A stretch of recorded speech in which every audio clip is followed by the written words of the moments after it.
Good morning guys. Kasabong Luzon, Visayas, Mindanao, sa aking mga followers, sa aking mga viewers, sa aking subscribers dito sa aking channel, sa aking YouTube Kaliyaw Kasabong TV.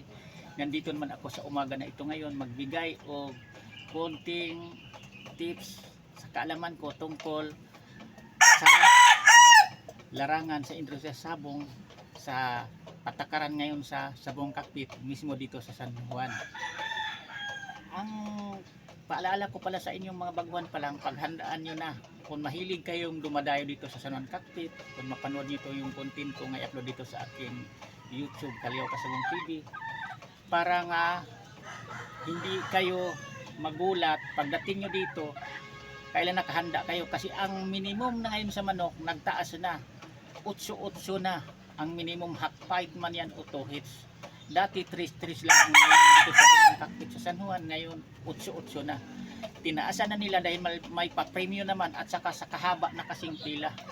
Agawan na ang mga kapwa nating magmamanok magsasabong sa pila.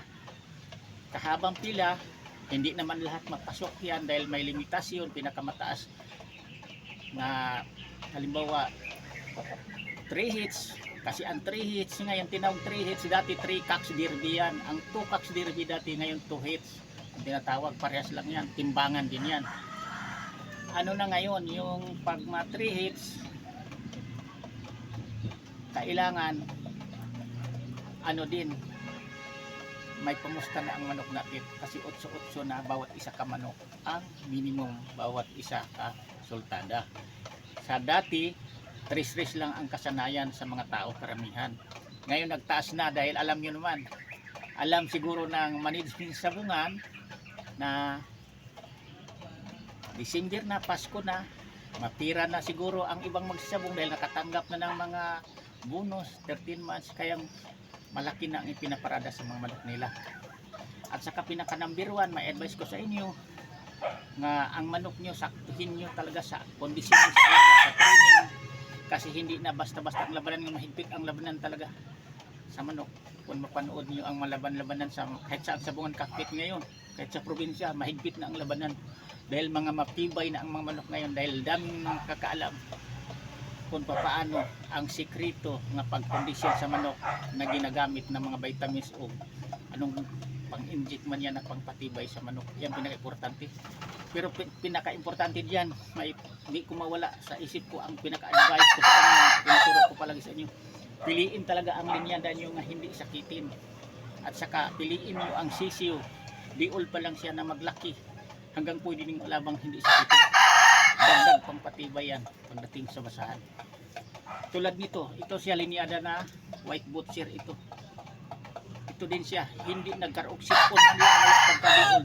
Hanggang ngayon, naging stag na siya. Ito, hindi ko lang ito pala tinanggalan ng palong kasi pinapalahi ko ito. Dahil ito siya ang linyadang pinag-champion ng kaibigan ko rin na sumasali sa sa derby. Kaya ang swerte ako nakakuha ko ng isang puti. Kaya ipapalahi ko muna ito siya. Kasi sayang, kasi kagaya ng unang manok ko na galing din sa kaibigan ko mag-derby, nanalo, kaya lang patay o hindi ko napalahi. Kaya ito nadala na ako, ipapalahi ko muna pag may mga lahi na. Ang mga lahi na nito ang gamitin kong panglaro panglaban, kasi tested naman ito, napanood ko ang mga laban nito kung gusto nga din ako sa nagiging linyada nito. Yung ama nito mismo nanalo din ako, sumama ako, kumusta yung nilaban niya sa derby. Kaya naka-interest ako nga kumukuha dito, i-process ko sa aking mga quality din mga inahin na mayroon din ako mga linyada. Kaya sa panahon natin ngayon, sa totoo lang, may advice ko sa inyo, hindi basta-basta na laban lang tayo dahil 8-8 na.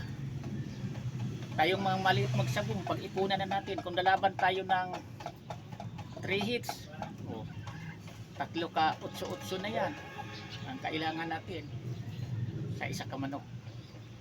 Yan lang, sana mayroon tayong mapulot at matutunan sa umaga na ito ngayon na i-advise ko sa inyo, maipaabot ko sa inyo nga sa panahon ngayon nagtaas na ang bilihin sa presyo sa pagkain ng manok. nagtaas na ang vitamins, mga gamot, nagtaas na rin ang minimum dito sa bungan sa amin malapit sa kuwat.